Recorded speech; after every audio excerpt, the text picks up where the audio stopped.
Prezados amigos e companheiros, hoje vamos ter uma aula sobre o Dia da União da nossa querida cidade de Jerusalém, Jerusalém Shel Zahav. O exército romano conquistou a terra de Israel, a cidade onde nós glorificamos, por quase 1000 anos. Os romanos arrasaram Jerusalém, mataram ou levaram como escravos seus habitantes judeus. 65 anos depois, o imperador romano Adriano construiu a cidade de Aelia Capitolina, sobre as ruínas de Jerusalém.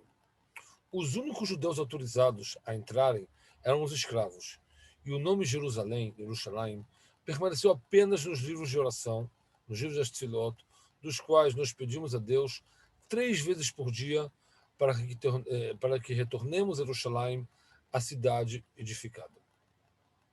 No século IV, quando o Império Romano mudou sua face para um Império Cristão Bizantino, ele retornou seu nome para Jerusalém, sem que os seus habitantes originais voltassem à cidade. Judeus ainda vivem em diversas comunidades da Galiléia e colinas do Golã. Foram autorizados a entrar na cidade somente uma vez por ano em Tisha B'Av, o dia da destruição do Beit HaMikdash e de Jerusalém. O historiador da época escreveu: os judeus só poderiam vir a lamentar a cidade e deveriam comprar o direito de clamar pela destruição da cidade. A conquista árabe, no ano 638 da Era Comum, tomou a cidade dos bizantinos, e o califa Omar, o governante muçulmano, permitiu que os judeus retornassem a ela. Um grande enclave judeu estabeleceu-se na parte norte do Harabait, do Monte do Templo. O Harabait em si era, obviamente, a coroa de Jerusalém. Adriano construiu um templo para Júpiter sobre as ruínas do Beit HaMikdash. Os bizantinos construíram uma igreja lá. E sobre estas construções, os muçulmanos construíram a mesquita de Al-Aqsa. Os cristãos não se reconciliaram com a conquista muçulmana. Cavaleiros de toda a Europa vieram para a Palestina em uma cruzada. Os cruzados retornaram a Jerusalém no ano de 1099, matando todos os judeus e muçulmanos que estavam lá. Sangue, no nível do joelho, fluiu por toda a cidade santa. Pouco tempo depois, os cruzados permitiram que um pequeno grupo de judeus retornassem à cidade. Eles eram judeus artesãos de pintar tecidos. Benjamin de Tudela contou sobre cerca de 200 judeus que viviam abaixo da Torre de Davi. 100 anos depois, os muçulmanos, sob o controle de Salah al-Din, conquistaram dos cruzados e, mais uma vez, os judeus receberam livre acesso a Jerusalém. Em um documento desse período, o rabino Shlomo Bar Shimshon descreve como ele chegou ao lado ocidental da cidade, rasgou suas roupas em sinal de luto e lamentou a destruição de Jerusalém. Os mamelucos egípcios conquistaram a cidade no ano de 1250. Quando o Ramban Nachmaníades, o rabino Moshe Ben Nachman, chegou a Jerusalém vindo da Espanha, ele não conseguiu encontrar judeus suficientes para fazer um minyan. E uma carta ele escreveu a seu filho: na cidade santa de Jerusalém, eu vou dizer-lhe sobre o país que está totalmente abandonado. Jerusalém foi totalmente destruída. Nós encontramos uma casa feita de colunas de mármore e uma bela cúpula, e tomamos como sinagoga, pois a cidade está vazia, e quem quiser conquistar para si qualquer parte das ruínas será. O Ramban construiu a comunidade judaica em Jerusalém e a fez crescer. Em 1516, os turcos otomanos conquistaram a cidade. O magnífico sultão Sulimão reconstruiu as muralhas de Jerusalém e encorajou os que foram expulsos da Espanha pela Inquisição a se estabelecerem nela. Parecia que finalmente chegou a época de ouro, a época que o povo judeu estava voltando para a sua cidade de origem. Porém, em menos de 100 anos depois, o regime turco mudou sua conduta, impôs pesados impostos e proibições aos judeus de Jerusalém. Mesmo assim, os judeus continuaram a seguir suas orações e suas tefilot para que retornasse a Jerusalém. Nos meados do século XIX, a densidade demográfica da cidade da muralha de Jerusalém era tão grande que alguns dos seus moradores se ofereceram a sair das muralhas, mas, sem a proteção das enormes paredes de pedra, eles estariam sujeitos aos caprichos de bandidos da área. Moshe Montefiore deu o primeiro passo para resolver esse problema, construído um complexo protegido fora dos muros. 20 famílias judias corajosas se mudaram. O enclave judeu se espalhou rapidamente e a nova cidade de Jerusalém se pediu muito mais da cidade original, que começou a ser chamada de a Cidade Velha, Ha'ir Ha'atika. Os britânicos derrotaram os turcos na Primeira Guerra Mundial. Em 1917, o general Allenby entrou triunfalmente nas muralhas da Cidade Velha. Os britânicos dividiram a Cidade Velha em 4 partes. O bairro muçulmano, que na verdade foi metade da Cidade Velha, o bairro cristão, o bairro judeu e o bairro armênio. A divisão era artificial. De acordo com o censo do próprio governo britânico, a maioria dos moradores do bairro muçulmano eram judeus. Os britânicos mantiveram regulamentos restritivos dos turcos em relação ao muro, o local mais sagrado do mundo. Os judeus só podiam rezar numa parte estreita do muro das lamentações. Os judeus foram proibidos de trazer bancos ou cadeiras. Foram proibidos de escolher uma partição semelhante às sinagogas. Aqueles judeus que ousaram tocar o shofar no Rosh Hashanah ou no final de Yom Kippur foram presos. Quando, em 1948, os britânicos foram forçados a deixar o país pelas Nações Unidas, começou a Guerra de Independência do Estado de Israel. A cidade velha de Jerusalém, incluindo um monte do templo Har HaBayit e o Muro das Lamentações, caiu nas mãos do exército jordaniano. Todos os habitantes judeus foram expulsos. Os homens foram levados para prisioneiros de guerra para a Jordânia e as mulheres, crianças e idosos expulsos através do portão de Tzion, Shar Tzion. As residências foram cruelmente saqueadas e queimadas. O jovem em Estado de Israel, que nasceu naquele mês, declarou que a cidade de Jerusalém era sua capital.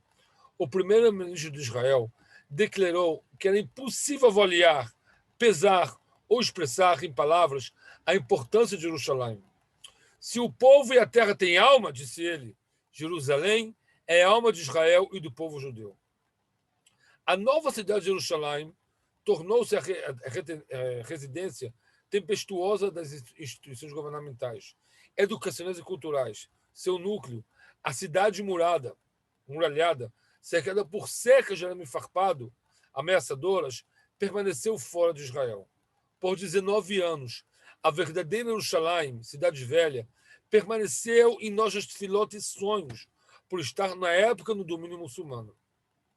Em 5 de junho pela manhã do ano de 1967, em uma operação coordenada com precisão, às 7h45 da manhã, centenas de aviões do exército israelense e da Força Aérea decolaram para missões de bombardeio e interceptação no Egito, Jordânia, Síria, Líbano e Iraque. Foi uma aposta enorme. Se os aviões tivessem sido descobertos e danificados, a magnitude do desastre não poderia ser presumida, pois o Estado de Israel teria permanecido sem guarda-chuva aéreo. Todos os radares fabricados pela União Soviética foram manipulados pelos russos, e nessas condições era um jogo perigoso. Na verdade, o êxito da Força Aérea foi além das expectativas e além de qualquer imaginação. Dentro de 3 horas, destruíram o principal quadro das forças aéreas do Egito e da Síria. 350 aviões foram danificados. Mesmo as pistas foram destruídas, de modo que a aeronave que decolou não teve onde pousar. Com isso, foi conseguida a superioridade aérea e a liberdade foi criada para as forças terrestres, fato que decidiu a guerra. Do Egito, foram destruídos 69 bombardeiros, 185 aviões de combate, 32 helicópteros e aviões de transporte. A Jordânia perdeu 20 aviões, a Síria 52, Iraque 9, e tudo isso em um período muito curto de tempo. Chegando o terceiro dia da Guerra dos 6 Dias, 28 do mês de Ar, 5.727, 7 de junho de 67, quando o exército israelense estava combatendo o exército jordaniano nos territórios, ao longo da faixa de terra, abandonada ao redor da Cidade Velha, repentinamente, o comandante israelense que descobriu a Cidade Velha descobriu que a cidade poderia ser devolvida a nós. Nas páginas dos documentos militares, haviam planos de como conquistar cada lugar do Estado de Israel, menos sobre a Cidade Velha. Seus vastos muros e torres construídos impediam a entrada de qualquer intruso, tornando-a impossível de ser conquistada. Porém, nessa guerra, que diversos milagres aconteceram nela, será que seria possível conquistar e liberar a cidade velha de Jerusalém? A ordem para conquistar a cidade velha foi dada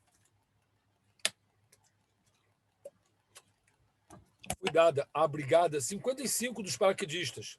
O comandante, cujo anseio por Jerusalém corria em suas veias, ficou entusiasmado com o direito de ser quem comandaria as forças judaicas que finalmente retornem a Jerusalém depois de 2000 anos. Jerusalém, das mãos judaicas. Os paraquedistas entraram pelo Postão dos Leões. Para sua surpresa, exceto por ocasionais disparos de atiradores de elite, não houve resistência real. As forças jordanianas se retiraram da cidade na noite anterior. As forças israelenses continuaram como um imã e avançaram diretamente para o Monte do Templo. As palavras do comandante, que foram ouvidas em rádios e abrigos, bunkers e bases de todo o país, continuarão a ressonar na história moderna do povo judeu, com um grito de vitória de um povo derrotado que se tornou vitorioso. Jerusalém está em nossas mãos. No discurso do dia 28 de junho, o chefe do gabinete militar deu um discurso para a nação e assim disse: os pilotos atingiram os aviões inimigos com tal precisão que ninguém no mundo entende o que aconteceu. Em seu discurso, ele enfatizou a força espiritual e disse: fontes de sentimentos e descoberta espiritual estavam entre os paraquedistas que conquistaram o mundo das lamentações. Eles se apoiaram no muro e choraram. A revelação espiritual dessa hora não tem precedentes na história das nações. Foram poucos contra muitos, contra os inimigos que, segundo o poder humano, é difícil e quase impossível de vencê-los. Apenas o poder espiritual foi o que nos concedeu a força para continuar e vencer. Nasser, o presidente do Egito, disse: é inconcebível que a força de Israel agiu sozinha, quando saíram para atingir 19 aeroportos ao mesmo tempo. Havia grandes forças, 3 vezes maiores que a potência da Força Aérea Israelense, que operaram na área. Inglaterra e os Estados Unidos, com certeza, lutaram ao lado dos israelenses. Nasser estava certo sobre uma coisa que o exército israelense não agiu sozinho. Aquele que nos ajudou não foram os americanos, franceses ou ingleses. Foi o mesmo parceiro que prometeu nos ajudar, o mesmo aliado que nos tornou ao longo dos anos, que nos ajudou no exílio desde a entrega da Torá. Ele ajudou o exército de Israel para exclamar que ele domina o mundo contra todas as lógicas possíveis e imagináveis e faz o que quer. Não é por acaso que o mesmo dia da libertação de Jerusalém caiu no mesmo dia da semana que cai a festa de Shavuot. Mesmo quando estamos em nossa terra, dominando nossos campos, temos que contar os dias e semanas até a outorga da Torá. Ao fazer isso, demonstramos que o verdadeiro sucesso, tanto no aspecto material, político e espiritual, depende de quanta importância e em que lugar colocamos a Torá em nossas vidas. A importância da Torá cresceu imensamente para nós após o exílio de nossa terra, a perda de independência de nossa pátria amada. A Torá continuou e continua sendo o que nos conecta com todos os deuses do exílio. A Torá é a única propriedade que sempre ficou e ficará nas mãos do povo judeu, em qualquer circunstância, mesmo quando a terra de Israel foi dominada por nossos inimigos e com isso perdemos nossa liberdade, mas a Torá permaneceu intacta. Consta no Devei Yamim, Parte 1, capítulo 15, passuco 20. E estavam andando de um povo a outro, de um reinado a outro, o povo. O povo de Israel esteve como um rebanho disperso e desunido, sem o país e sem sua liberdade. De qualquer modo, nessas difíceis e insuportáveis situações, o padrão moral não caiu em nenhuma polegada, mesmo em desgraças, mesmo estando sem um teto particular. Portanto, ele se agarrou a Israel firmemente como o único bem que lhe restava, sabendo muito bem que só ele poderia salvá-lo da corrupção e da crueldade que o rodeava. Ele sabia que a Torá poderia salvar a vida do espírito, a integridade, a pureza de consciência, a verdadeira felicidade da vida familiar, da justiça e da honestidade em relação entre o homem e seu companheiro. De fato, o povo de Israel pede e roga a Kadosh Baruch Hu, na contagem do homem, até a festa de Shavuot, que seja a vontade perante a ti, construindo o Beit HaMikdash em nossos dias rapidamente e que nos dê nossa parte na sua Torá. Quando seremos capazes de entender o valor eterno e o verdadeiro valor da Torá, que não pode ser substituída e convertida por nenhum valor, e quando tivermos a verdadeira e sincera ânsia para voltar ao seu povo livre, independente do seu próprio país, não apenas livre do fardo das nações, mas realmente para que Deus construa o terceiro Beit HaMikdash, isso acontecerá junto com a vida do Mashiach, em breve, nossos dias. Amém. Muito obrigado.